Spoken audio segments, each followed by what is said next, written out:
Dear students, मैं आपका स्वागत करता हूं ग्रेड 1 के पेपर फर्स्ट के जनरल इंग्लिश में।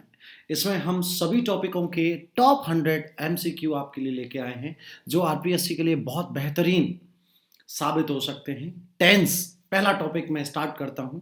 इसके दो पार्ट होंगे। ये पार्ट 1 है और इस पार्ट 1 में मैं 50 क्वेश्चंस लूंगा और 50 क्वेश्चंस अपन लेंगे पार्ट 2 में। तो दोस्तों बने रहिएगा। बहुत ही बेहतरीन लाजवाब तरीके से मैं आपको थोड़ा थोड़ा एक्सप्लेनेशन के साथ इन क्वेश्चंस के बारे में बात करूंगा। आइए, पहला टॉपिक, पहला क्वेश्चंस मैं आपके लिए लेता हूं। Yes, so fill in the blanks की एक्सरसाइज है। ये सभी प्रीवियस एग्जाम्स में आई हुई हैं ज़्यादातर। Camels are life in a desert. Camels are life in desert क्या आएगा? एक वर्ड है अडेप्ट। ध्यान रखना, जो वर्ड अडेप्ट है, इस अडेप्ट का मतलब होता है दक्ष, और इस अडेप्ट का मतलब जिसमें ए लगा रहता है, इसका अर्थ होता है अनुकूलित होना। तो इसका सही आंसर होगा अडेप्टेड टू। क्या आंसर होगा? Adapted to. बी आंसर है इसका सही। कैसे किया ये ध्यान रखना है कि जो इजेमार वॉजबर होते हैं उनके साथ में या तो वर्ब थर्ड का प्रयोग होता है, जिनको आप पैसिव वॉइस कहते हैं, या फिर एडजेक्टिव का यूज होता है, जो यहां पर हो रहा है। ठीक है, और यहां इस तरह के जो क्वेश्चन होते हैं, ये एक डिफरेंट टाइप के क्वेश्चंस होते हैं कि जैसे आई एम स्टूडेंट, इस तरह का क्वेश्चन है ये। आई एम स्टूडेंट अगर आप कहेंगे, एक हो गया। आई एम हैंडसम, ये एडजेक्टिव हो गया। एक होता है कि आई एम ब्रोकन, है ना, मैं दुखी हूं, तो वो थर्ड फॉर्म के साथ आता है। तो कैमल्स आर अडेप्टेड होगा, ईडी लगेगा। ध्यान रखना है, यहाँ एक और चीज याद रखना। कोई स्टूडेंट कह सकता है सर एट क्यों नहीं लिया? याद रखना, अडेप्ट के साथ टू फिक्स प्रपोजिशन होता है, इस वजह से हमें लेना पड़ेगा अडेप्टेड टू। ये एग्जाम्पल बार बार एग्जामों में आ रहा है। आरपीएससी में ये आया हुआ क्वेश्चन है, ये आप ध्यान रखेंगे कि आरपीएससी के प्रीवियस एग्जाम्स में ये आया हुआ है। ठीक है, मैं थोड़ा थोड़ा आपको ब्रीफ बताता चलूंगा और थोड़ा थोड़ा 2-2 मिनट में एक एक मतलब मैं हर क्वेश्चन में थोड़ी थोड़ी टाइम आपको सोचने के लिए भी दे दूंगा। ठीक है, next question. Everybody the importance of English, इसमें क्या आ सकता है? ठीक है, आप जवाब दीजिएगा। नोज, नो, इज नोइंग और नन ऑफ दीज, क्या आएगा इसमें से? तो दोस्तों सही सवाल होगा नोज। कारण समझने की कोशिश करें। एवरीबडी सिंगुलर सब्जेक्ट होता है, एक वचनकर्ता के साथ। हम सब जानते हैं कि एक वचनकर्ता के साथ हम एक वचनकर्ता के साथ क्रिया के साथ वर्ब में एस ई एस लगाने की परंपरा होती है सिंपल सेंटेंसेस में। तो नोज यहां पर केवल इसी में है। पहली बात, नो नॉन स्टैटिक वर्ब है, I mean no actually stative verb है। इसका मतलब है उसमें आईएनजी नहीं लगाया जा सकता, इसलिए नोइंग नहीं होगा। एक बात। दूसरी बात, नो बहुवचन के साथ आता है, प्लूरल के साथ आता है। एवरीबडी सिंगुलर है, इसलिए नोज का प्रयोग होगा।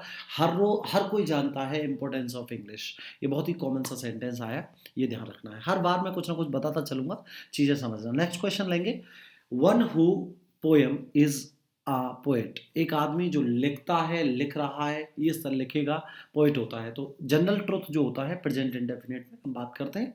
एक आदमी जो लिखता है वो होता है पोएट। तो वन या सिंगुलर सब्जेक्ट है, तो अपन लिखता है वाला सेंटेंस सही लेंगे, अर्थात प्रेजेंट इंडेफिनिट का प्रयोग करेंगे। जनरल एंड ट्रुथ, इसके पीछे एक कॉन्सेप्ट है, एक वजह है जो मैं प्रेजेंट इंडेफिनिट की यूज कर रहा हूँ। रोट में नहीं लूंगा। वर्ब की सेकंड फॉर्म तभी ले जा सकती है जब सेंटेंस में किसी पास्ट को बताने वाला कोई शब्द हो। यहाँ कोई नहीं है, हम नॉर्मल बात कर रहे हैं, जनरल ट्रुथ वाली बात कर रहे हैं। विल बी राइटिंग फ्यूचर के लिए कोई भी इंडिकेशन नहीं है। जब भी फिल इन द ब्लैंक्स आता है तो कोई ना कोई सेंटेंस के अंदर इशारा होता है, कोई तरीका होता है जिसकी वजह से उनको यूज किया जाता है, या नहीं है तो हम नहीं कर सकते। ठीक है, चलिए दोस्तों अगले क्वेश्चन की तरफ रुख करते हैं। नेक्स्ट क्वेश्चन है ये वाला। द वेल, खाली जगह, एट रेगुलर इंटरवल्स, नियमित इंटरवल, नियमित देरी के बाद घंटियां बजती हैं, बज रही हैं। देखिए, घंटियां बज रही हैं, रहा रही वाला एक्चुअली आईएनजी वाला नहीं आएगा, क्योंकि इसके साथ के लिए या तो बीइंग या इज एम आर होना बहुत जरूरी है। घंटियां बजी, रैंग, इसकी स्पेलिंग ही गलत है, ईडी नहीं लगती है बजने की स्पेलिंग में। रिंग जो वर्ब होती है, रिंग रैंग रंग होता है। अब सेकंड फॉर्म अब बात करते हैं रिंग्ड। ये आ सकती है क्या? ये नहीं आएगी क्योंकि इंटरवल के साथ बसती है, तो यहाँ प्रेजेंट इंडेफिनिट की तरफ इशारा होगा। सही आंसर होगा आपका B is the right answer. अगले क्वेश्चन की तरफ चलते हैं। Worker rather tired today. Today ये तो बताता है कि हम बात कर रहे हैं प्रेजेंट की, पास्ट की बात नहीं हो रही है, इसलिए मैं सीम्स डू को हटा दूंगा। बिल्कुल ठीक है। अब नन ऑफ वाले के चांसेस नहीं है, ये अननेसेसरी दे रखा है। अब मेरे पास दो आते हैं, शीम्स आएगा या सीम आएगा। देखिए वर्कर्स प्लूरल में है, बहुवचन में है। जब ये प्लूरल्स में है तो हम एस ई एस वाला नहीं लेंगे, हम वर्ब की केवल वर्ब की फर्स्ट फॉर्म लेंगे without S E S I S. So सही आंसर होगा ये, और मीनिंग होगा इसका कि वर्कर्स दिखाई दे रहे हैं आज थोड़े से थके हुए। अगला क्वेश्चन लेंगे इसके बाद। Kusum speaks French but makes mistakes. Kusum English बोलती है, बोलने की बात है लूजली मतलब ढीलेपन से। गुडली कोई वर्ड नहीं होता, वेल होता है इसके लिए कोई वर्ड, ये नहीं आएगा। करेक्ट करेंटली मतलब प्रेजेंट के लिए, प्रेजेंट के लिए बोलती है ऐसा नहीं है, फ्लुएंटली बोलती है। सही आंसर इसका होगा बी फ्लुएंटली। भाषा को फ्लुएंसी के साथ बोला जाता है। तो Kusum speaks French fluently but makes mistake, लेकिन कुछ गलतियां करती है। याद रखना राइट आंसर होगा आपका बी। चलिए नेक्स्ट क्वेश्चन की तरफ चलते हैं। शी खाली जगह राइट आंसर, इसका जवाब दीजिए आप जी। आप अपना 1 सेकंड का टाइम ले लिया करो। यस बहुत ही सिंपल। वंस अगेन सी सिंगुलर है तो वर्ब की फर्स्ट फॉर्म का यूज नहीं होगा, नॉन थर्ड फॉर्म का यूज नहीं होगा। याद रखना है वर्ब थर्ड हमेशा इंग्लिश में हेल्पिंग वर्ब के साथ आती है डियर फ्रेंड्स। उससे पहले हेल्पिंग वर्ब का होना बेहद ज़रूरी है। हेल्पिंग वर्ब के साथ ही वर्ब की थर्ड फॉर्म आ सकती है, कभी भी इंग्लिश में अकेली नहीं आएगी। यस इज नोइंग, नो में मैंने पहले भी कहा था आईएनजी नहीं लगा सकते हैं, इसलिए सही आंसर हो गया she knows the answer right. She knows the right answer, right answer A हो गया आपका। नेक्स्ट क्वेश्चन की तरफ चलते हैं। Every one of the boys खाली जगह टू राइड अ बाइक, ये इसमें क्या आएगा? देखिए आप 1 सेकंड का टाइम लो पहले।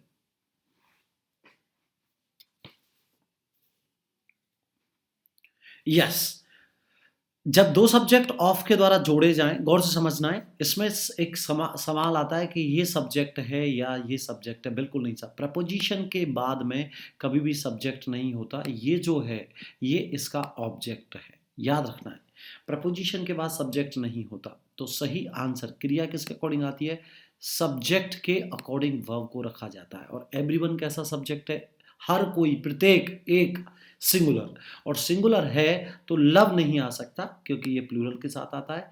आर लविंग नहीं आ सकता क्योंकि ये भी प्लूरल है। ठीक है, अब क्या आंसर बनते हैं? लविंग, वर्ब में आईएनजी लग रही है, आईएनजी बिना एसएमआर के नहीं आती, इसलिए ये भी नहीं आ सकता। सही आंसर होगा लव्स। हर बच्चे को, हर बॉयज में से सबको, लड़कों में से प्रत्येक को, मीनिंग निकलेगा लड़कों में से प्रत्येक लड़के को बाइक चलाना बहुत पसंद होता है। ठीक है, और याद रखना है जो वर्ड ऑफ आता है इंग्लिश में, वर्ड जो ऑफ आता है इंग्लिश में, आप इसकी मीनिंग हमेशा तैयार रखें। ऑफ के दो मीनिंग होते हैं, एक होता है मैं से और एक होता है का, की, के। ये दो वर्ड इसके ऑफ के अर्थ होते हैं। बिल्कुल इंपॉर्टेंट कॉन्सेप्ट है, ये ध्यान रखें। हालांकि सब्जेक्ट वर्ब एग्रीमेंट एक और टॉपिक है जिसको हम करेंगे तो और डिटेल में बात करूंगा। अगले क्वेश्चन की तरफ जाते हैं। नेक्स्ट क्वेश्चन, तो सही आंसर हो गया इसका कौन सा? She is the right answer. Next question come on. This torch blank 3 batteries, इस टॉर्च में 3 बैटरीज आती हैं। सही आंसर क्या होगा? Right is holding, holds, hold और होल्डेड। पहली बात, होल्ड की सेकंड फॉर्म होल्डेड नहीं होती है, तो ये है ना। यस होल्ड की सेकंड फॉर्म हील्ड होती है, ध्यान रखना है। अच्छा 3 बैटरी आती हैं, ये जनरल बात है, सत्य बात है। और जो बात सत्य होती है वो कॉन्टिन्यूअस से नहीं बनती, वो बनती है प्रेजेंट इंडेफिनिट से। और प्रेजेंट इंडेफिनिट सेंटेंस में वर्ब की फर्स्ट फॉर्म या एस यस लगती है। तो इस होल्डिंग नहीं आएगा। अब यह है टॉर्च के साथ में, ये स्पेलिंग गलत हो गई, दो आपने एलिमिनेट कर दिए। 2 आंसर है आपके पास, एक है होल्ड और एक है होल्ड्स। तो दिस बैटरी, दिस टॉर्च जो सिंगुलर सब्जेक्ट है, इसलिए एस के साथ आंसर करेगी। आपका करेक्ट आंसर होगा B, this torch holds 3 batteries. ये है, इस टॉर्च में 3 बैटरीज आती हैं। देखिए बेसिक सा कॉन्सेप्ट आपको पता होना चाहिए टेंस का। प्रेजेंट इंडेफिनिट को हम 8-10 ऐसी जगह हैं जहां हम इसे यूज़ करते हैं। बिल्कुल बहुत ही कॉमन कॉमन सी जगह होती हैं कि जनरल एंड ट्रूथ है, यस जनरल एंड ट्रूथ है ना, यूनिवर्सल ट्रूथ है ना, प्रोवर्ब्स, ठीक है, मैथमेटिकल फैक्ट, इन सब तमाम अपन प्रेजेंट इंडेफिनिट को यूज़ करते हैं। चलिए नेक्स्ट क्वेश्चन की तरफ चलता हूँ मैं आपसे। माइक, माइका खाली जगह इन राजस्थान। माइका अभ्रक को बोलते हैं, पाया जाता है राजस्थान में, ये इसका मीनिंग होगा। बताएं इसका सही आंसर क्या होगा, गौर से देखना, ये आरपीएससी में आया हुआ क्वेश्चन है। Yes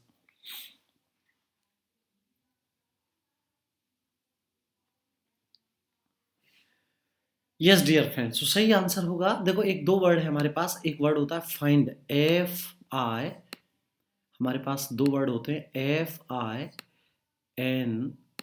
find. इसकी सेकंड फॉर्म होती है फाउंड, FOUND, और थर्ड फॉर्म भी इसकी फाउंड होती है। इसका मतलब होता है पाना, पाया, पाया, इस तरह से। और एक वर्ड होता है फाउंड, FOUND, फाउंड। फिर इसकी जो सेकंड फॉर्म होती है वो होती है ED, फाउंडेड, और थर्ड फॉर्म भी सेम होती है, फाउंडेड। तो मेरी क्या कहने का मतलब है, इसका अर्थ तो पाया जाना है और इसका मतलब होता है स्थापित करना। तो अब यहाँ पर ये कंफ्यूजन है, स्टूडेंट समझ नहीं पाता। तो पाया जाता है इसका मतलब है इसको सब्जेक्ट नहीं है इसमें, ये कैसे बनाया गया है, पैसिव से बनेगा। तो पैसिव से कैसे बनाते हैं, पैसिव से जब बनाते हैं तो was, is am are, was were से बनता है। तो एक्चुअली क्या है, ये तो आएगा नहीं, ठीक है। जब पाया जाता है तो पैसिव से बनेगा। पैसिव क्या है, इज एम आर के साथ थर्ड फॉर्म आती है, तो इज एम आर के साथ थर्ड फॉर्म सही आंसर होगा। ये पाने की स्पेलिंग, ये स्थापना करने की स्पेलिंग है, इसलिए मैं इसको नहीं लूंगा। तो माइक पाया जाता है, माइका पाई जाती है, मतलब अभ्रक पाया जाता है राजस्थान में, इज फॉन्ड होगा इन राजस्थान, ठीक है। पैसिव के जो वाक्य होते हैं वो वर्ब, वो बनते हैं हमेशा is am are plus verb की थर्ड फॉर्म से। ये वर्ब की थर्ड फॉर्म है। यस, जैसे पैसिव आप बनाते हैं तो जैसे मैं कहूँ घर को पेंट किया जाता है तो home is painted third form से आएगा, है ना। जब करता नहीं होता तो is am are plus third form, अर्थात पैसिव से हम सेंटेंस को बनाते हैं। थैंक यू, सही आंसर हो गया सी। नेक्स्ट क्वेश्चन की तरफ चलते हैं, ये लो next question. Hundreds of books blank every year, but a few of them are of use to students. क्या आएगा सही आंसर, मुझे बताएं फटाफट से।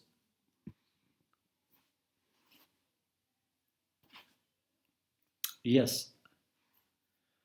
टेक योर टाइम, आप आराम से इनको लिख सकते हैं। मतलब लिखने का मतलब अपने आंसर्स को बुकलेट, आप अगली बार जब भी वीडियो में बैठें तो अपनी एक नोटबुक लेके बैठें, अपना ABCD डाल दिया करो। यस, तो hundreds of books every year, but yes, तो हजारों किताबें, हंड्रेड्स ऑफ का अर्थ होता है हजारों, हंड्रेड्स ऑफ मतलब हजारों किताबें, एवरी ईयर हर साल लिखी जाती हैं, लिखी गई थी, लिखी जा चुकी हैं, क्या होगा। तो जनरल बात है, एवरी ईयर आ जाए, कभी भी एवरी लग कर आता है तो प्रेजेंट इंडेफिनिट, प्रेजेंट इंडेफिनिट। लिखी जाती हैं, लिखने वाला करता नहीं है, इसलिए पैसिव। प्रेजेंट इंडेफिनिट का पैसिव क्या होता है, is am are plus third form, अभी बताया ना मैंने आपको। तो हजारों किताबें लिखी जाती हैं हर साल। सेकंड, हंड्रेड्स इसका सब्जेक्ट है ना, ऑफ से पहले जो आता है वो सब्जेक्ट होता है, प्लूरल सब्जेक्ट है, इसलिए सही आंसर होगा आर रिटन, लिखी जाती है ना, is am are plus third form, ऐसे वाक्यों का जिनमें सब्जेक्ट नहीं होता। अब किताब तो सब्जेक्ट नहीं है, किताब तो ऑब्जेक्ट है, तो ऑब्जेक्ट को सब्जेक्ट बना के जहां वाक्य बनाया जाएगा वहां is am are plus third form present के लिए, was were plus third form past के लिए आता है, ठीक है। Next question.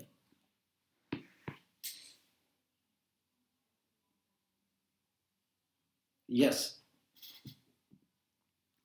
अगला क्वेश्चन है कि until he works, until he, अगला क्वेश्चन है अंटिल ही खाली जगह his work he will not be allowed to go out.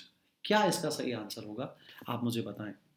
तो देखिएगा, जब एक काम किसी दूसरे पर निर्भर करता है उसे बोलते हैं हम कंडीशनल सेंटेंस, है ना। ऐसे वाक्यों की शुरुआत कुछ स्पेशल वर्डों से होती है, जिसमें if, provided, until, unless, as soon as, when, whenever, है ना।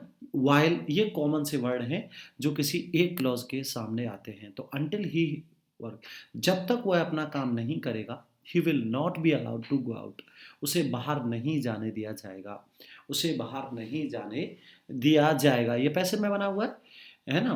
तो अब क्या करना होगा, ऐसे सेंटेंस जो दो सेंटेंस कभी भी इंग्लिश में आए, एक टुकड़ा इधर और दूसरा टुकड़ा इधर, और एक का होना दूसरे पर निर्भर करता है। तो याद रखना, उस वाक्य में एक तरफ आती है विल सेल और दूसरी तरफ हम वर्ब की फर्स्ट फॉर्म का यूज करते हैं। हालांकि कंडीशन तीन तरह की होती हैं और कंडीशनल हमारे पास अगला कोई अपने सिलेबस में अलग से टॉपिक नहीं है, इसलिए इसी में समझना होगा टेंसों में ही। इधर विल आ रही है तो इधर वर्ब की फर्स्ट फॉर्म में एस ई एस के साथ में रखी जाएगी। अगर इधर वुड आती तो इधर सेकंड फॉर्म आती। इधर अगर हम इधर यूज करते वुड हैव का तो इधर हैड प्लस वर्ब की थर्ड फॉर्म आती। ये तीन वाक्य हैं, इनको ध्यान रखिएगा। तो एक तरफ आती है वर्ब की first form S E S के साथ यदि सब्जेक्ट सिंगुलर है, दूसरी तरफ विल। तो राइट आंसर होगा until he finishes his work, जब तक वह अपना पूरा काम नहीं कर लेता है, he will not be allowed to go out, उसे बाहर नहीं जाने दिया जाएगा। ऑलराइट गाइस, नेक्स्ट क्वेश्चन की तरफ चलता हूं। ये लो नेक्स्ट क्वेश्चन, सेम क्वेश्चन आया, unless he harder he will not succeed, जब तक वह मेहनत नहीं करेगा वह सक्सीड नहीं होगा। बताइए सही आंसर क्या है।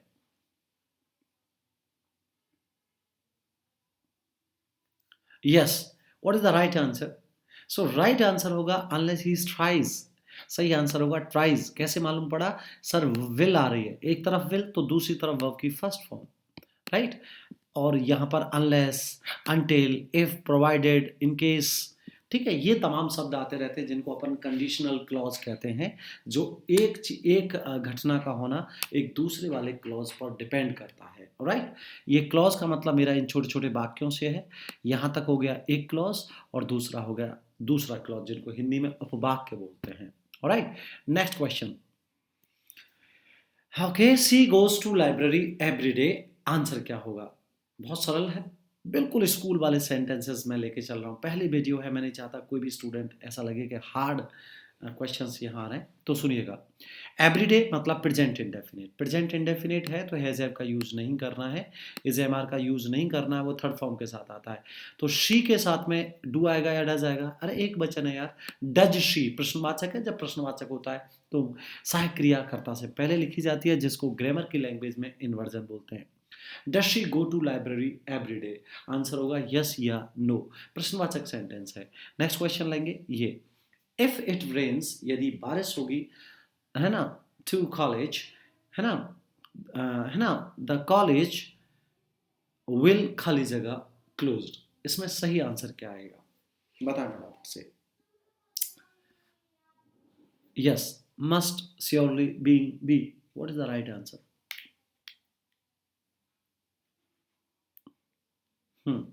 तो चलिए देखो, इफ के साथ में वर्ब की फर्स्ट फॉर्म आती है, बिल्कुल हमने अभी पढ़ा है, बहुत बढ़िया। और वर्ब की जब फर्स्ट फॉर्म हम बढ़ते हैं तो दूसरे वाली तरफ हम विल भरते थे, और विल के बाद भी वर्ब की फर्स्ट फॉर्म आती है। विल के बाद भी कौन सी वर्ब की आती है? फर्स्ट फॉर्म, है ना, नन फाइनाइट, जिसको मैं अगर ग्रामर की लैंग्वेज में बोलता हूँ। तो फर्स्ट फॉर्म अगर आप देखें तो यहाँ पर कोई भी नहीं है, ये तो एक्चुअली मॉडल है, तो विल के साथ में दूसरा मॉडल की जरूरत नहीं, एक बार में एक मॉडल। श्योरली एडवर्ब है, बीइंग यहाँ आ नहीं सकता, बीइंग थर्ड फॉर्म के साथ यूज होता है, तो B is the right answer. Will be closed, बंद होगा, विल बी। विल बी अपने आप में एक फ्रेज है जिसका अर्थ होता है विल बी होगा, तो क्लोज्ड होगा, विल बी माइन, मेरा होगा, ऐसे बोलते हैं ना। तो राइट आंसर होगा बी। नेक्स्ट क्वेश्चन की तरफ चलते हैं। यस, यस, ये एक इडियम है, स्लो एंड स्टडी। स्लो लगातार, स्टेडी मीनिंग रेगुलर, स्लो धीरे, स्टेडी रेगुलर, लगातार। विन के साथ में कुछ सुनना है, रेस मतलब जीतता है। इसको अपन इंग्लिश में कहते हैं प्रोवर्ब। प्रोवर्ब मतलब कहावतें। और ध्यान रखना, इंग्लिश की सारी प्रोवर्ब्स जो होती हैं वो केवल एक ही टेंस के साथ लिखी जाती हैं, और जिस टेंस का नाम है प्रेजेंट इंडेफिनिट। ध्यान रखिएगा, इसलिए विल नहीं आएगा, याद रखें, विल नहीं आ सकता है ना, फ्यूचर नहीं आएगा। वन सेकंड फॉर्म है इसलिए ये नहीं आएगी, उच्चारण इसका वन होता है। विन आएगा या विंस आएगा, इसमें आप कर सकते हो क्योंकि दोनों ही प्रेजेंट इंडेफिनिट के हैं। तो याद रखना स्लो एंड स्टडी दो अलग अलग चीज़ें हैं, दो अलग अलग चीज़ें नहीं हैं, ये दोनों रेस को बता रहे हैं। एक ही चीज़ को जब दो सब्जेक्ट मिलकर बताते हैं, मैं आपको सब्जेक्ट वर्ब एग्रीमेंट में कराऊंगा, तो ये कंपाउंड सब्जेक्ट होते हैं, मतलब मिलकर एक कर्ता बनना, और इसके लिए हम इनके लिए यूज़ करते हैं विंस। ये कहावत है, आप गूगल करेंगे तो ये विंस ही मिलेगा। कई किताबों में ये विन दे रखा होता है लेकिन सही नहीं होता। Slow and steady wins the race. एक और आता है टायर्ड एंड टाइम एंड टायर्ड, है ना, है ना, time and wait for none, उसमें वेट का प्रयोग होता है क्योंकि टाइम और टाइड दो अलग अलग चीज़ें हैं। यहाँ स्लो भी रेस के लिए यूज़ हुआ है और स्टडी भी रेस के लिए हुआ है, तो दोनों चीज़ें एक से संबंधित हैं, इसलिए हम सिंगुलर सब्जेक्ट को यहाँ पर लेते हैं। ये एक्चुअली प्रीवियस एग्जाम में आ चुका है ना, आरपीएससी के पहले जो ग्रेड के एग्जाम है उनमें आ चुका है, और इसकी आंसर की में भी विंस ही माना गया था, ये ध्यान रखेंगे। अगला क्वेश्चन हम लेंगे इसके बाद। My younger daughter learnt yesterday that Earth blank around the sun. सही आंसर बताएं मुझे क्या होगा। यस, आप थोड़ा सा टाइम ले लें क्योंकि तुम्हें लगेगा कि हमारे लिए टाइम नहीं मिलता है, वो बहुत जरूरी है, एक सेकंड सोचने के लिए। What is the right answer? So, ladies and gentlemen, the right answer is my younger daughter learnt yesterday that Earth revolves. सही आंसर क्या आएगा? Revolves. पृथ्वी घूमती है अराउंड द सन, सूरज के आसपास। ठीक है, सूरज के आसपास नहीं, सॉरी, सूरज के चारों ओर। हाँ, तो याद रखना मैं क्या कह रहा था, द अर्थ रिवॉल्व्स, घूमना।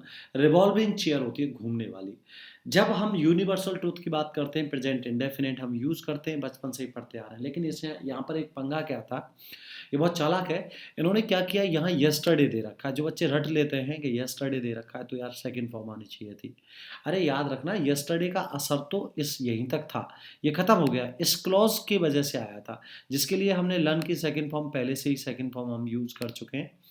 ये दैट क्लॉज जो है ये पूरा डिफरेंट क्लॉज है, ठीक है, जो यूनिवर्सल को लेके आता है। तो इसके आगे पीछे कुछ भी रखें, हमें ध्यान रखना है ये जो बात है ये यूनिवर्सल के लिए, इसलिए हम ये पूरा करेंगे यहाँ पे।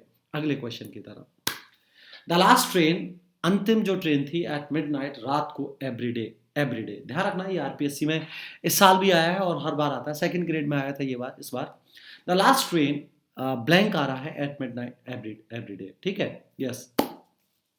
तो याद रखें, अगर कोई भी टाइम टेबल से काम होता है, शेड्यूल से, तो कोई भी अगर दुनिया का काम टाइम टेबल से होता है, ये ध्यान रखेंगे, टाइम टेबल से अगर कोई भी काम होता है ना, यस, इस पर थोड़ा सा माउस से लिखने में दिक्कत आती है। अगर टाइम टेबल से कोई भी काम होता है, ध्यान रखना है, जो फ्यूचर में होगा, ध्यान रखना, तो प्रेजेंट इंडेफिनिट से बनाते हैं उसे, क्योंकि ट्रेन सिंगुलर है, इसलिए वर्ब की फर्स्ट फॉर्म में ऐसी एस और लग रहा है। तो द लास्ट ट्रेन लीव्स माने निकलेगी रात को 12, सही रात के 12 बजे हर रोज़, निकलेगी कहो या निकलती है, कैसे भी बोलो, लेकिन हम यूज़ करेंगे प्रेजेंट इंडेफिनिट। लेफ्ट नहीं आएगा, एवरीडे आ रहा है तो हम वैसे ही समझ जाते हैं प्रेजेंट इंडेफिनिट है। सेकंड फॉर्म का प्रयोग हैड का, वॉज का, कहीं भी कोई ऐसा इंडिकेशन नहीं है, इशारा नहीं है जिसकी वजह से हम भरें। याद रखना, फिल इन द ब्लैंक्स जब भी हम बढ़ते हैं तो ये बहुत ही कॉमन सी बात मैं आपको बताना चाहता हूँ, कोई ना कोई उसमें हिंट होती है जिसकी वजह से मालूम पड़ता है कि एक्चुअली टेंस के साथ में, अर्थात वर्ब के साथ में ये घटना जो हुई है ये कौन से टाइम में हुई है। राइट, हाँ भाई, जो जो भी चैनल पे नए हैं इस चैनल को सब्सक्राइब कर लीजिएगा प्लीज़। टेस्ट योरसेल्फ नाम से ये यूट्यूब चैनल है, इस पर कोई क्लास नहीं आएगी, केवल और केवल प्रैक्टिस प्रैक्टिस और प्रैक्टिस मैं कराने वाला हूँ। सभी राजस्थान में होने वाले एग्ज़ाम्स को लेकर जो इंग्लिश का पोर्शन है वो सारा करा दूंगा, पूरे क्रम से कराऊंगा। आप आरपीएससी की साइड से सिलेबस अपने हाथ में ले लो, एक भी चीज़ें इधर से उधर नहीं होंगी, पूरी क्रम से होंगी, फ्री ऑफ कॉस्ट होगी, कोई चार्ज नहीं है। Alright guys, thank you. Next, keep calm. तो शांति बनाए रखें, इसके साथ में क्या रखा जाएगा, somewhere happen, whether happen, if happening, whatever happens. पता है मुझे, सही आंसर आप लगा लो अपना पहले, फिर मैं साथ साथ एक्सप्लेन करता चलूंगा। यस, तो समवेयर हैपन्स माने कहीं होता है, शांति बनाए रखें, कोई अर्थ नहीं देता ये। समवेयर माने कहीं होता है।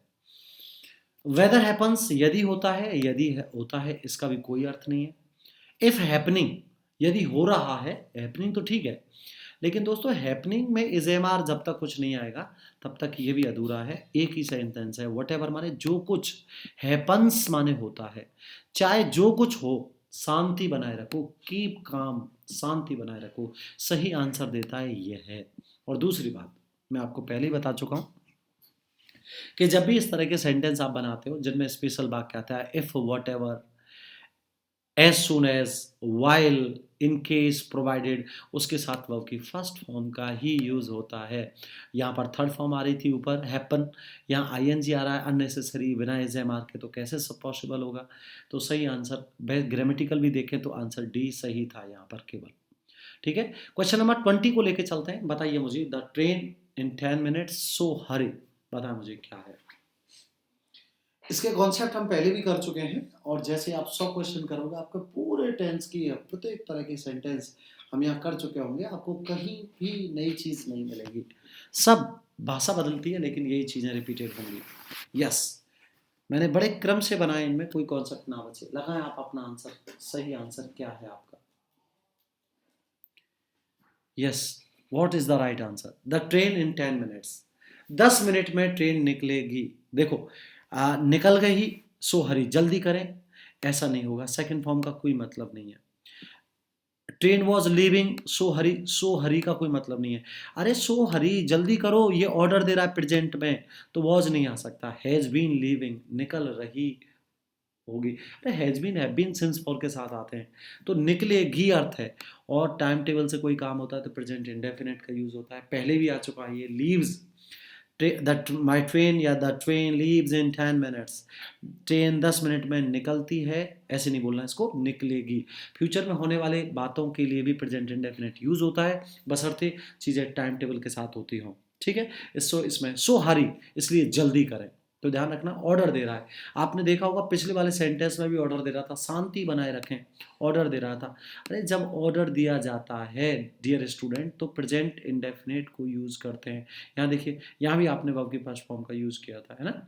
चलिए, सो नेक्स्ट क्वेश्चन लेंगे, स्प्रिंग कम अगेन। ये इसी साल ये एक्चुअली ये कोड के एग्जाम में आया है 2 दिन पहले ही, जब मैं इसे रिकॉर्ड कर रहा हूँ, 1 वीक पहले ही, बिल्कुल लेटेस्ट एग्जाम आरपीएससी या फिर ये कहूँ कि राजस्थान के तमाम एग्जाम में आते रहते हैं। स्प्रिंग कम अगेन, देखिए भैया मैं आपको बता देता हूँ, come again, spring is come again. देखो इसके साथ में 2 ही कॉन्सेप्ट हो सकते हैं पूरी लाइफ में, याद रखना, या तो इसमें वर्ब में लगेगी आईएनजी, या तो इस वर्ब में लगेगी क्या, आईएनजी, जो इसमें नहीं है, या इज एम आर के साथ आती है वर्ब की थर्ड फॉर्म, अर्थात पैसिव जब बनता है तो यहाँ ना तो थर्ड फॉर्म आई है, कम वर्ब की फर्स्ट फॉर्म होती है, तो ये ध्यान रखना, ये तो नहीं आएगा इज एम आर, बिल्कुल सही बात है। स्प्रिंग जिसको आप हिंदी में बसंत कहते हैं, सिंगुलर सब्जेक्ट है, हैव का प्रयोग ही नहीं हो सकता है, तो ये गलत हो गया। 2 तो हटा दिए मैंने। हैज बीन आ सकता है क्या, हैज बीन कम अगेन, अरे नहीं है, has been come again, again माने दोबारा, और दोबारा होगा कुछ तो भविष्य में होगा, इसलिए विल का यूज होगा। किसका यूज होगा, विल का। हैज बीन, हैव बीन अगर यूज होता तो एक्चुअली उसके साथ में जो कॉन्सेप्ट बनता है वो या तो पास्ट का बनता है या बनता है सिंस फॉर का। आगे आने वाले कॉन्सेप्ट में क्लियर हो जाएगा। हम प्रेजेंट इंडेफिनिट, कॉन्टिन्यूअस, परफेक्ट, इस तरह से पहले प्रेजेंट पे चल रहे हैं, ये 50 क्वेश्चंस उसी के लिए हैं। Next, temperature tomorrow much as same as today. तो ब्रदर ये भी एग्जाम्पल अभी एलडीसी कोर्ट में आया था राजस्थान में। बताया मुझे, टेम्परेचर टुमारो, टुमारो हिंट देता है हम फ्यूचर की बात करें, इसलिए पास्ट नहीं आ सकता। ठीक है, विल हैव बीन बिल्कुल नहीं आएगा, ऐसा कोई तरीका नहीं है। हैज बीन जब आता है जब कोई चीज घटना पूरी हो चुकी होती है, हम फ्यूचर की बात कर रहे हैं। विल मच, विल के साथ में वर्ब जरूर आना चाहिए थी जो नहीं आई है, इसलिए वर्ब के साथ में विल यहाँ आ रहा है, विल भी मतलब होगा। देखिए temperature tomorrow will be, temperature कल होगा, मच उतना ही, द सेम एज टुडे जितना आज है, ऐसे इसका मतलब है, तो सही आंसर होगा इसका डी। चलिए नेक्स्ट क्वेश्चन लेंगे, take your time. People when they are repent, repent मान होता है पछताना, तो पीपल दे आर रिपेंट, लोग माफ़ी मांगते हैं, अपोलोजाइज का मतलब माफ़ी मांगना, जब वो पछताते हैं। अब बताएं मुझे क्या आएगा इसमें।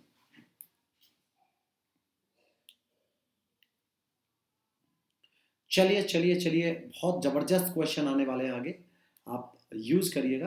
बिल्कुल एग्ज़ाम ओरिएंटेड, बिल्कुल एग्ज़ाम ओरिएंटेड, जिनका लेना देना केवल आरपीएससी के एग्ज़ाम से है, ना कोई बैंक से, ना एसएससी से, ना डिफेंस से। मेनली ये जो पैटर्न है ये आरपीएससी के लिए बनाया गया है। People when they are to repent, गौर से समझने वाली बात क्या है कि ये लोगों का नेचर बता रहा है, लोगों का स्वभाव बता रहा है। लोगों का जब स्वभाव बताते हैं तो वो यूनिवर्सल ट्रूथ या जनरल ट्रूथ की तरह यूज होता है, प्रेजेंट इंडेफिनिट। तो पीपल अपोलोजाइज, इसका यूज हम करेंगे। पास्ट के बारे में कोई सूचना नहीं है, कोई ऐसा सेंटेंस नहीं आया, पास्ट का कोई टाइम नहीं आया, हैज़ है कोई घटना नहीं है जिसमें काम पूरा होने की बात कर रहे हैं। भविष्य के लिए कोई ऐसा चिन्ह नहीं आया, कोई भी ऐसा कीवर्ड नहीं आया, कोई ऐसा बात नहीं आई जिसमें भविष्य की बात कर रहे हैं। बात कर रहे हैं जनरल इंट्रोथ, जो वास्तव में लोगों का स्वभाव होता है कि लोग माफ़ी मांगते हैं when they are to repent, जब वो पछताते हैं या जब उनको पछताना होता है। ध्यान रखना है, पीपल प्लूरल होता है, इसलिए मैं इसमें वर्ब के साथ में एस का प्रयोग नहीं कर रहा हूँ। So correct answer C. अगले क्वेश्चन की तरफ आप चलेंगे। 24, Payal told me that she खाली जगह out for walk every morning. Dear, क्या आएगा आंसर, आप बताएं फटाफट। यस, बहुत आसान है। एवरी मॉर्निंग, हर रोज की बात हो रही है तो प्रेजेंट इंडेफिनेट, जो आदतन कोई काम होता है, नेचुरल काम होता है, डेली रूटीन होता है, रेगुलर एक्शंस होते हैं, उन्हें प्रेजेंट इंडेफिनेट से बनाते हैं। Right answer goes. ठीक है, नेक्स्ट, यू हैड बेटर, ये बहुत अच्छा है सवाल। At once, start. ठीक है, इसको बताओ मुझे क्या होगा ये।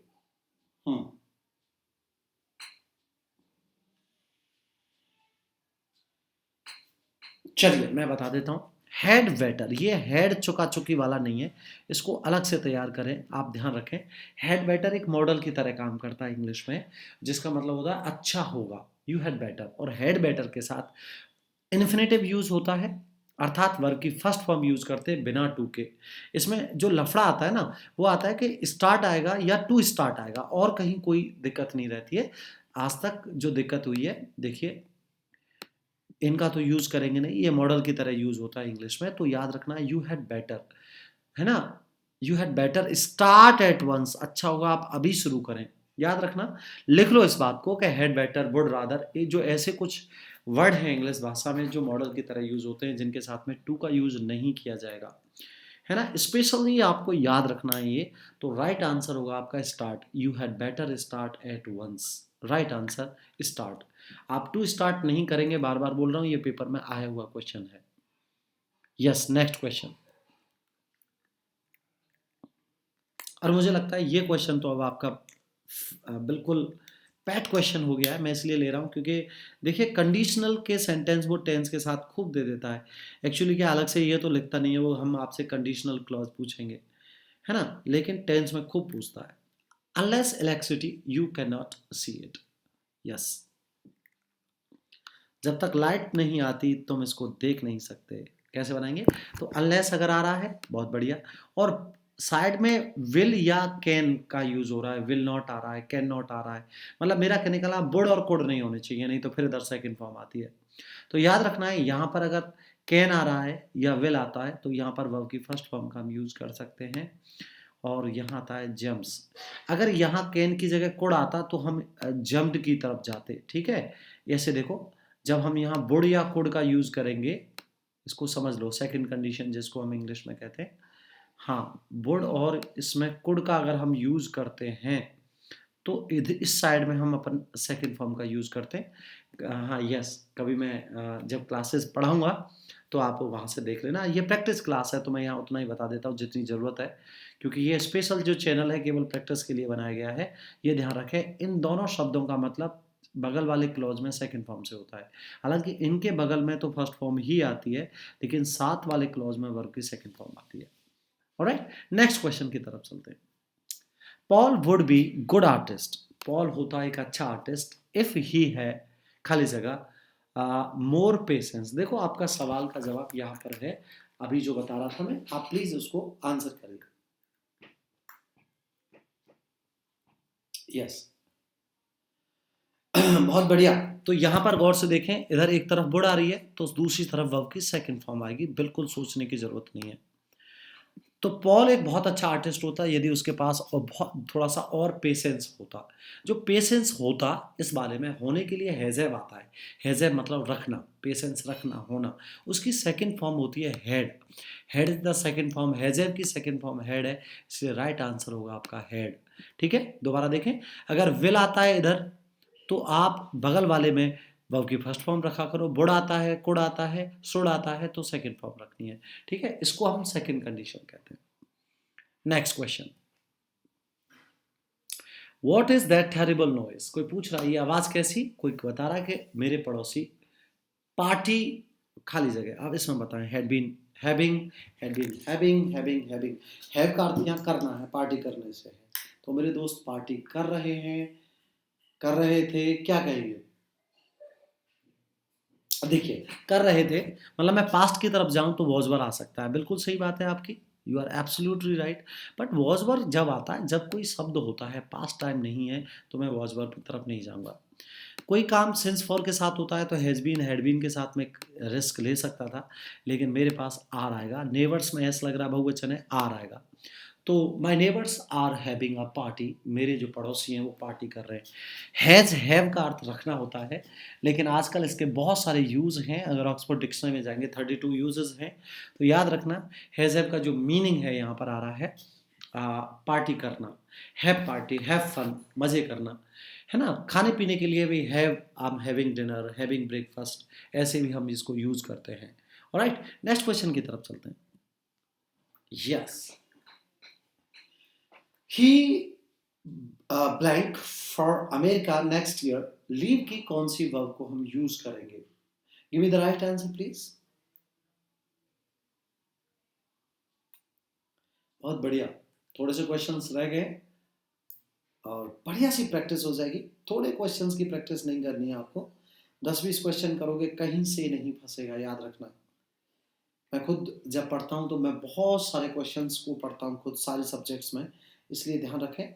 यस, पहला example, he for America next year, next year वो अमेरिका जाएगा, यही तो मीनिंग है, नेक्स्ट ईयर जाएगा, अर्थात फ्यूचर आना चाहिए। बिल्कुल ठीक बात है। फ्यूचर अगर विल सेल से नहीं बनाया जाए तो प्रेजेंट इंडेफिनिट से बनाते हैं। आपको याद होगा ट्रेन वाले एग्जाम्पल, कि मेरी ट्रेन कुछ देर में निकलेगी, तो इसमें आएगा ही लीव्स, है ना। तो यहाँ लीव्स है नहीं, ठीक है, नहीं होता है तो अपन क्या करते हैं, जब डेफिनेट फ्यूचर प्लान होता है, निश्चित आपने सोच लिया भविष्य में मैं ये काम करूंगा, तो is am are plus I N G से बनाते हैं। जैसे I am going to take a meeting this evening, आज शाम को मैं मीटिंग ले रहा हूँ, right. I am going to purchase a new car next year, अगली साल में ज़रूर एक कार ले लूँगा। तो डेफिनेट जो फ्यूचर प्लान होता है नियर फ्यूचर में, उसके लिए प्रेजेंट कॉन्टिन्यूस का यूज़ होता है। तो यहाँ is am are plus living आएगा, मैं अमेरिका के लिए निकल रहा हूं, ये आएगा। ठीक है, यस, वॉज लेफ्ट नहीं आएगा, गो नहीं आ सकता है, गो तो वैसे ही नहीं आएगा, ही के साथ में गोज आ सकता है, वेंट आ सकता है, गो नहीं आएगा। Yes, next question, sunglasses पहन रखे हैं उसने आज, क्योंकि the sun is very strong, आज धूप बहुत है, तो सूरज बहुत स्ट्रॉन्ग है। बताए फटाफट क्या आंसर इसमें आप यूज करेंगे।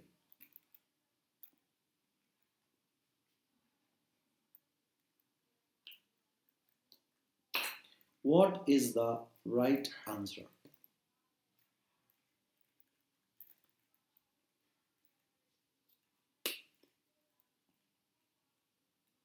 Yes, what is the right answer? चलिए मैं बता देता हूं, आपने लगा दिया होगा। दोस्तों, कोई भी इंसान अगर कोई चीज पहने हुए है, पहने हुए कहना है, ठीक है, तो is am are plus I N G आएगी और कुछ नहीं आ सकता है। पहनता है तो वर्ब की फर्स्ट फॉर्म आती है। तो आज वो पहने हुए है क्योंकि सूरज बहुत, तो is wearing, is wearing, W A R, where माने पहनना, B E A R, where माने बर्दाश्त करना, टॉलरेट करना, या अपन एक जानवर भालू को भी वेयर कहते हैं, वो स्पेलिंग अलग है। डब्ल्यू ई ए आर आप कपड़ों की दुकान पर लिखा रहता है वेयर्स, ऐसे लिखा रहता है ना, किड्स वेयर्स, तो वही है, वेयर माने पहनना। तो वह सनग्लासेस पहने हुए है। ये बात करेंगे is am are plus ING से। किससे करेंगे? Is am are plus ING से। Next question, look that man photos of you, what is the right answer? So dear friend, लगाओ निशाना। करेक्ट आंसर इज होता है लुक। लुक कभी भी आ जाए तो याद रखना, लुक बताता है at the point of speaking, बोलते समय जो घटना हो रही है उसे लुक बताता है। और ध्यान रखना, at the point of speaking को इंडिकेट करने का जो काम करता है वो करता है present continuous. This that man, वह आदमी ले रहा है तुम्हारे फोटोज, इज टेकिंग आएगा। देखो वह आदमी तुम्हारे फोटो ले रहा है, ये सही आंसर होगा। मैन के साथ में टेक वैसे भी नहीं आ सकता, सिंगुलर के साथ में एस एस आता है, विल टेक माने लेगा। फ्यूचर बताने के लिए मेरे पास कोई एक भी शब्द नहीं है, टुमारो, नेक्स्ट डे, कुछ ऐसा होता तो शायद मैं रिस्क ले सकता था। सेम पास्ट के लिए कोई शब्द नहीं है, यस्टरडे, कोई साल, लास्ट मंथ, ऐसा कुछ नहीं है, तो मैं कुछ नहीं ले सकता, यही सही आंसर होगा। चलिए थोड़े से बचे हैं, आइए आगे बढ़ता हूँ। लुक द हैमस्टर, हैमस्टर एक जीव होता है, एक छोटा सा जीव जंतु होता है, छोटा सा, बाय अ कैट। हैमस्टर, अब सुनिए, देखो हैमस्टर पीछा कर रहा है, हैमस्टर का पीछा किया जा रहा है एक कैट के द्वारा। जब बाय लग जाता है तो अपन पैसिव वॉइस बनाते हैं, आपको याद होगा। आगे चल के मैं जब पैसिव की आपको वीडियो पढ़ाऊंगा, पैसिव की एक्सरसाइज कराऊंगा, तो इसी तरह के वाक्यों पे हम बात करेंगे। पैसिव के जो सेंटेंस होते हैं जिनमें कर्ता को किसी और के द्वारा कोई काम करता हुआ दिखाया जाता है, या ऐसे कहो कि, ऐसे समझो कि उसमें स्वयं कर्ता कोई काम नहीं करता बल्कि वो कोई और कर रहा होता है, उसको हम किससे बनाते हैं? बी। बी मतलब is am are was verb, और प्लस वर्ब की हमेशा आती है थर्ड फॉर्म। कौन सी वर्ब का प्रयोग करते हैं पैसे में? थर्ड फॉर्म का, ठीक है। और अपन देखेंगे हैमस्टर एक वचन है, सिंगुलर है, तो सिंगुलर के साथ में क्या करेंगे? लुक आ रहा है, लुक मतलब प्रेजेंट की बात हो रही है ना, देखो, है ना। तो देखो में कौन सा कट जाएगा? वॉज हट जाएगा, चुका चुकी वाला हट जाएगा, अपन लेंगे इज चेस्ट। इज चेस्ट नहीं, इज बीइंग चेस्ट, पीछा किया जा रहा है, आईएनजी के साथ में आएगा, तो याद रखना है इज बीइंग चेस्ट, है ना। देखो, देखो का मतलब कॉन्टिन्यूअस, और कंटिन्यूअस में आईएनजी जरूरी है, और पैसिव के कंटिन्यूअस में बीइंग लगाते हैं, आपने खूब जाना है ये। नेक्स्ट, यस आई, खाली जगह, for my pen, have you seen it, क्या आपने ये देखा है? Yes, have you seen it, क्या आपने ये देखा है? आई खाली जगह, आई लुक माई पेन, मैं अपना पेन देखता हूँ, ये नहीं आएगा, मैं अपना पेन देखूंगा। विल के साथ में लुक्ड तो वैसे भी नहीं आता, ये गलत है। आ लुकिंग इज एम आर के साथ आ नहीं सकता, तो ये सही आएगा, I am looking my pen, मैं अपना पेन ढूंढ रहा हूँ, क्या आपने देखा है? हैव यू सीन इट, मैं अपना पेन देख रहा हूँ। Next, the population of world very fast now, दुनिया की जनसंख्या बहुत तेजी से अब बढ़ रही है, बढ़ गई है, ऐसा नहीं कह सकते, नाव आ रहा है ना, पास्ट नहीं है, इसलिए ये नहीं आ सकता, है ना। नाव आ रहा है तो फ्यूचर की बात ही नहीं कर सकते। इज रेजिंग, नाव अब बढ़ रही है, तो ये आएगा, ठीक है, सही आंसर होगा, she is the right answer. Next देखेंगे, I go to Agra before I don't wish to go there, yes, मेरा अब जाने का मन नहीं है आगरा, गया हूँ, गया था, जा चुका हूँ, क्या आएगा? What is the right answer? Yes, 35 question है, 15 क्वेश्चन और रहेंगे, बहुत अच्छी से क्वेश्चन, 50 की आपको क्वेश्चन, बहुत अच्छी सी प्रैक्टिस सेट मिल जाएगा इसमें, फिर 50 को हम नेक्स्ट वीडियो में हम लेंगे। यस, क्या आंसर आएगा? यस, याद रखना, अगर कोई काम आपने पास्ट में कर लिया है और अब प्रेजेंट में उस काम को करने का मन नहीं है, तो पास्ट और प्रेजेंट को जोड़ने वाला केवल एक ही टेंस होता है, जिसका नाम है प्रेजेंट परफेक्ट। कौन सा टेंस होता है? Present perfect. I have been to America, been to अगर आ रहा है कभी, तो बीन टू का जो अर्थ रहता है वो जाने के लिए आता है, बीन टू को आप गो का सिनोनिम मान सकते हैं, ठीक है। मैं अमेरिका जा चुका हूँ, सॉरी, मैं आगरा पहले जा चुका हूँ, सो मेरा अब मन नहीं है, तो सही आएगा क्या? है बीन। क्या सीखने के लिए मिला? कि अगर कोई पास्ट में आपने काम कर लिया है और प्रेजेंट में तुम्हारा मन नहीं है, और प्रेजेंट यहाँ दे रखा है, डोंट आ रहा है इसलिए, है ना, यहाँ डोंट की जगह पास्ट आता तो फिर हम सेकंड फॉर्म भरते यहाँ पे, है ना, ये ध्यान रखना है। तो यहाँ डोंट आ रहा है, प्रेजेंट आ रहा है, प्रेजेंट से प्रेजेंट में काम पूरा, उसे has a plus third form कहते हैं, हैज बीन जाने के लिए, गॉन की थर्ड फॉर्म की तरह अपन किसको यूज कर रहे हैं? बीन को, ठीक है। Next question, Ram class regularly since जुलाई, ये बहुत अच्छा है। ठीक है, तो बताएं मुझे फटाफट से क्या आएगा। हम आगे बढ़ गए अब धीरे धीरे टेंसों में। हमने पहले इंडेफिनिट किया, कॉन्टिन्यूअस किया, परफेक्ट किया, अब हम थोड़े से और आगे बढ़ रहे हैं। Yes, what is the right answer? देखिए डियर फ्रेंड्स, जब भी सिंस फॉर का प्रयोग हो, जब भी सिंस फॉर का प्रयोग हो, तो प्रेजेंट में हम हैज हैव का प्रयोग करते हैं और पास्ट में हम हैड प्लस थर्ड फॉर्म का, हैड प्लस आईएनजी का यूज करते हैं। तो राम क्लास रेगुलरली जा रहा था, जा रहा है कब से? जुलाई से। तो हैज बीन आएगा। देखो, has been attending class regularly, ठीक है, अटेंड कर रहा है नियमित रूप से। सिंस फॉर अगर आप ये हटा देंगे, अगर कोई स्टूडेंट कहे सर अगर इसमें यही होता, रेगुलरली होता, ये नहीं होता, तो फिर हम is am are plus I N G का यूज करते हैं ना। सिंस फॉर आने पर हम क्या करते हैं, ऐसे समझो प्रेजेंट कॉन्टिन्यूअस में मैं समय डाल देता हूँ तो वो प्रेजेंट परफेक्ट कॉन्टिन्यूअस बन जाता है, जिसकी हेल्पिंग वर्ब होती है हैज बीन और हैव बीन। चलिए next question. My friend come for me since 2 o'clock। My friend come नहीं है, sorry, blank, for me since 2 o'clock। अब 4 ऑप्शन है आपके पास। ओके, सही आंसर आप लगाएं फटाफट। बहुत ही बेसिक सी बातें मैं कर रहा हूँ, क्योंकि हार्ड चीज़ें मैंने नहीं ली हैं। आरपीएससी कभी हार्ड नहीं देता। बहुत कठिन क्वेश्चन एसएससी में आते हैं। RPSC first grade general English में जनरल जैसी बातें होंगी। यस, देखिए भाई, सिंस फॉर आ रहे हैं, दोबारा से ध्यान दें। सिंस फॉर जब आते हैं तो हैज़ बीन प्लस आईएनजी का यूज़ करते हैं। माय फ्रेंड अकेला है तो हैव नहीं है, हैज़ बीन लगाएंगे। My friend has been waiting, मेरा इंतजार कर रहा है। ठीक है, सिंस 2 o'clock, 2 बजे से। बहुत बढ़िया। Next question. Much since they were here last. इसमें एक छोटा सा कॉन्सेप्ट है, चलिए पहले आप आंसर लगाइए फिर मैं आपको समझाता हूँ।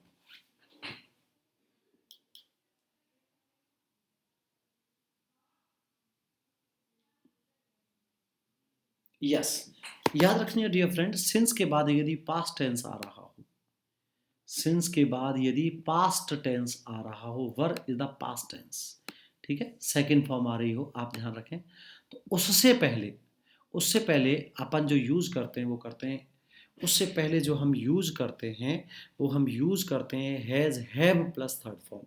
Has have plus third form का यूज करते हैं। तो सही आंसर होगा मच हैज हैपेंड, काफी कुछ हो गया है since they were here last, जब से वो यहाँ थे, उससे, जब से वो यहाँ थे उसके बाद काफी कुछ यहाँ पर हुआ है, ये कहना चाह रहे हैं आप। तो राइट आंसर हो जाएगा मच। अनकाउंटेबल नाउन है, इसलिए प्लूरल नहीं ले सकते हैं, हैव का प्रयोग नहीं आएगा और आईएनजी तो वैसे ही नहीं आएगी, तो ये आएगा much has happened since they were here last. ठीक है, नेक्स्ट क्वेश्चन की तरफ बहुत याद रखना है। दोबारा मैं याद दिलाता हूँ, सिंस के बाद अगर पास्ट टेंस आता है तो सिंस से पहले हमेशा आप प्रेजेंट परफेक्ट यूज करेंगे। नेक्स्ट, ठीक है, केवल 11 क्वेश्चंस रह गए, ध्यान दें। I try to learn English for 4 years but, खाली जगह, बताएं मुझे।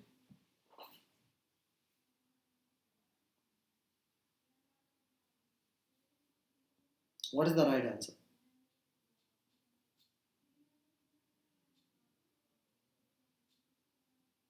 सो राइट आंसर ये होगा आपका कि उसने पास्ट में बहुत मेहनत की है। किसी इंसान कह रहा है कि मैंने पास्ट में कई साल तक कोशिश की, 4 years माने कई सालों तक, ये सिंस फॉर वाला नहीं है, कई सालों तक मैंने कोशिश की बट मुझे अब तक नहीं आई है। मतलब पास्ट और प्रेजेंट के बारे में मैं पहले भी बोल चुका हूँ, पास्ट भी आ रहा है ऐसा वाक्य कोई, और पास्ट और प्रेजेंट के बारे में अगर किसी टेंस में सोचा जा रहा है तो याद रखना, पास्ट और प्रेजेंट के बारे में अगर सोचा जा रहा है तो वो एक ही टेंस होता है जिसको कहते हैं पास्ट प्रेजेंट परफेक्ट। तो मुझे अब तक कुछ नहीं आया था, आई के साथ में हैव नॉट सक्सीडेड, तो सही आंसर आएगा इसका सी, आई हैव नॉट सक्सीडेड, लेकिन सफलता नहीं मिली है, ये सही आंसर होगा। मुझे सफलता नहीं मिली है, अब तक नहीं मिली है, अब तक नहीं मिली है, कब से? पास्ट, पास्ट में मैंने कोशिश की थी। तो ऐसा टेंस जिसमें पास्ट और प्रेजेंट दोनों के बारे में सोच रहे हैं तो वो यही होता है। मैंने क्लास में खूब समझाया आपको। Yes, your English has improved, क्या आएगा इसमें? हैज इम्प्रूव्ड, बताएं मुझे सही इसका किसका प्रयोग करेंगे, जस्ट बताया मैंने आपको ये concept. Yes, give me the right answer, what the right answer here, come on, yes, आ जाइए। ये पेपरों में आए हुए हैं डियर फ्रेंड्स, अगर आप ये कह रहे हैं सर ने ज़बरदस्ती ऐसे डाल दिए, तो ये मेरा कोई इंटेंशन नहीं है आपको फंसाने का।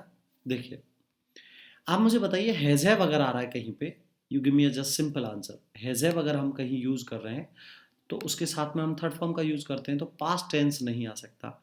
सेकंड फॉर्म के साथ में पुराना टाइम आ सकता है, इसलिए इसको हटा देंगे। ये तो प्रेजेंट है, तो पास्ट टेंस कैसे आ जाएगा? ठीक है, अब काम की बात सुने। वास्तव में यहाँ हैज़ैब दोबारा नहीं आएगा क्योंकि कोई सब्जेक्ट नहीं है। हैज़ैब किसके लिए आएगा? हैज़ैब पहले आ गया, तो एक वाक्य में दो हैज़ैब कैसे आएंगे? ये नहीं आएगा। इसका मतलब एक बात यहाँ तक हो गई है, तो दूसरी सेंटेंस आएगा, एक दूसरा क्लॉज आएगा, उपवाक्य आएगा। Since she started teaching you, since she would be teaching you. देखो, दो एग्जाम्पल है, ध्यान दो। मैंने अभी आपको बताया था कि सिंस के बाद में अगर वर्ब की सेकंड फॉर्म आ रही होती है तो उससे पहले हैज़ प्लस वर्ब की थर्ड फॉर्म का यूज़ करते हैं। थोड़ी देर पहले मैंने ये कॉन्सेप्ट आपको बताया था। सिंस के बाद में ये एक बार याद दिला देता हूँ मैं। सिंस वाला ये देखिए, ये वाला हो रहा है कि सिंस के बाद में अगर सेकंड फॉर्म है तो सिंस के बाद हैज़ है। इसमें इस क्या कर दिया है, ये वाला पोर्शन तो इसने इस बार भर दिया है, ये वाला पोर्शन भरा हुआ है इसका, और यहाँ पे इन्होंने पूछ लिया है। तो मैं जो कहने की कोशिश कर रहा हूँ, तो आगे तो has a plus third form है, पीछे सिंस प्लस सेकंड फॉर्म का हम यूज़ करेंगे। बिल्कुल आगे पीछे ये कॉन्सेप्ट तय कर लो आप। नेक्स्ट सवाल, my boss made me overtime every day last week. देखिए जी, अगर कोई काम किसी दूसरे से करवाया जाता है तो वो वाक्य मेड से बनता है। मेक शब्द का यूज हम करते हैं, प्रेजेंट पास्ट फ्यूचर तीनों ही प्रकार के बनते हैं। ऐसे वाक्यों को हम कॉजेटिव सेंटेंस कहते हैं। कॉजेटिव, कॉजेटिव मतलब प्रेरणार्थक क्रियाएं, मेड से बना है। मेरे माई बॉस मेड, मेरे बॉस ने मुझसे करवाया काम एवरी डे लास्ट वीक, हर रोज। तो हर रोज लास्ट वीक करवाया, मेड मी, तो भाई साहब लास्ट वीक मतलब पुराने बात कर रहा है, तभी तो वर्ब की सेकंड फॉर्म का यूज किया इन्होंने। इसीलिए मेड के साथ में जो करवाया बोलेंगे तो टू के साथ नहीं आएगा, विदाउट टू वर्क आएगा। ये सेंटेंस होता है माई बॉस मेड मी, जैसे मैं तुम्हें हंसा, उसने मुझे हंसाया, he made me laugh, he made me laugh, first form आएगी। लाफ की सेकंड फॉर्म लाफ्ट का यूज नहीं करेंगे हम। तो सेकंड फॉर्म के साथ फर्स्ट फॉर्म का प्रयोग होता है पॉजिटिव वाक्यों में, प्रेरणार्थक क्रियाओं में, जिनमें कोई व्यक्ति किसी काम को स्वयं ना करके किसी दूसरे से करवा रहा है। माई बॉस मेड मी मतलब मेरे बॉस ने मुझे करवाया काम, तो वर्क आएगी यहाँ पर, है ना। तो यहाँ पर वर्ब की फर्स्ट फॉर्म का प्रयोग करेंगे क्योंकि मेड पहले ही पास्ट के लिए आ चुकी है। Good job. नेक्स्ट 9 क्वेश्चंस रह गए, बने रहिए। समन हैज माई बुक, बहुत बढ़िया, इसमें तो कुछ करना ही नहीं है यार। हैज़ के साथ थर्ड फॉर्म का प्रयोग होता है, किसी ने मेरी बुक चुरा ली है। Someone has stolen, steal, stole, stolen, याद रखना है थर्ड फॉर्म सेकंड फॉर्म, बिल्कुल जीरो से तैयारी करनी है।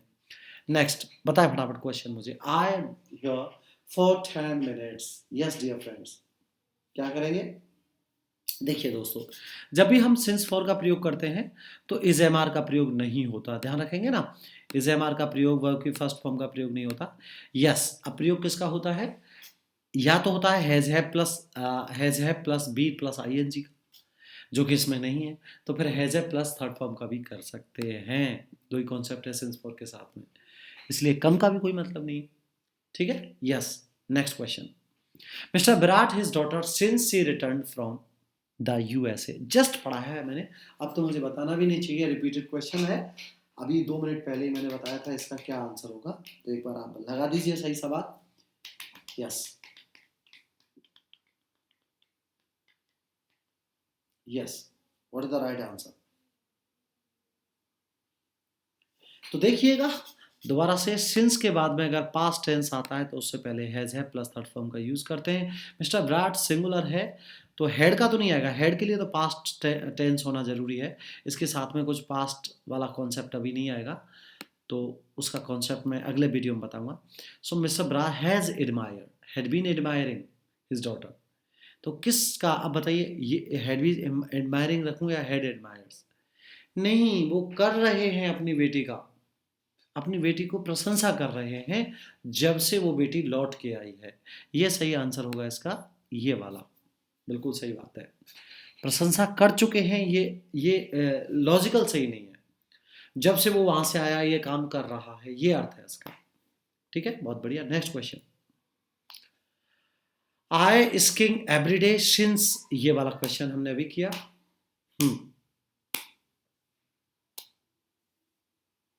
यस, सिंस के बाद सेकंड फॉर्म आती है, तो इन सब में सेकंड फॉर्म, लिव में सेकंड फॉर्म नहीं है, इसलिए मैंने इसे हटा दिया। बाकी के ये सब आ सकते हैं। हैड क्यों नहीं आया? क्योंकि इसमें पास्ट टेंस नहीं है। हैड क्या होता है? पास्ट ऑफ द पास्ट होता है, अभी आगे पढ़ाऊंगा।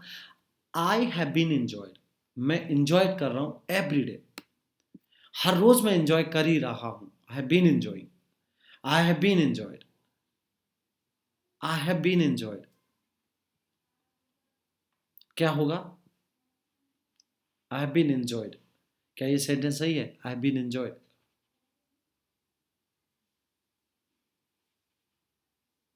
What is the right answer?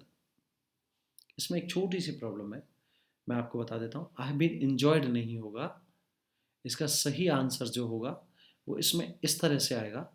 I have been enjoyed नहीं होगा, I have been enjoying. Has have के साथ में आईएनजी का कॉन्सेप्ट लगाएंगे। ठीक है, थोड़ी सी एरर है। आई हैव बीन इंजॉइंग, सही आंसर होगा बी। और सिंस के बाद अपन सेकंड फॉर्म का यूज ही करेंगे। सिंस से पहले क्या होता है? Has have plus third form, या फिर तो हैज हैव इसमें है नहीं, हैड तो एक अलग तरह से आता है, उसके लिए अलग बात करेंगे। Next question, I asked Babli if Suman already been married. Yes, what is the right answer? Come on, A B C D E तक भी है इसमें। 46 का सही आंसर क्या होगा? कभी भी ऑलरेडी, यट, है ना, है ना, ये जो शब्द आ जाए जस्ट, तो has have plus third form का यूज होता है। ठीक है, सो सुमन के साथ में हैव का प्रयोग नहीं होगा क्योंकि सिंगुलर, तो हैज बीन मैरिड आएगा। उसने उससे पूछा कि क्या आप शादीशुदा हो? If Suman has already been married, has been married है, ये ऑलरेडी बीच में आ जाता है, तो सही आंसर ए। 3 क्वेश्चंस है, आइए, बहुत ही बढ़िया, आप प्रैक्टिस करें बार बार इसकी। I on this project since yesterday, बिल्कुल हम बात कर चुके हैं। सिंस के बाद में पास्ट टेंस आ रहा है, यस्टरडे, तो I have been working, I have been working, मैं काम कर रहा हूँ इस प्रोजेक्ट पर काफ़ी दिनों से, अब तक काम कर लिया है, ऐसे कर लो, मैं प्रोजेक्ट पे काम कर रहा हूँ सिंस यस्टरडे, तो सही आएगा has been working. Right answer is has been, yes.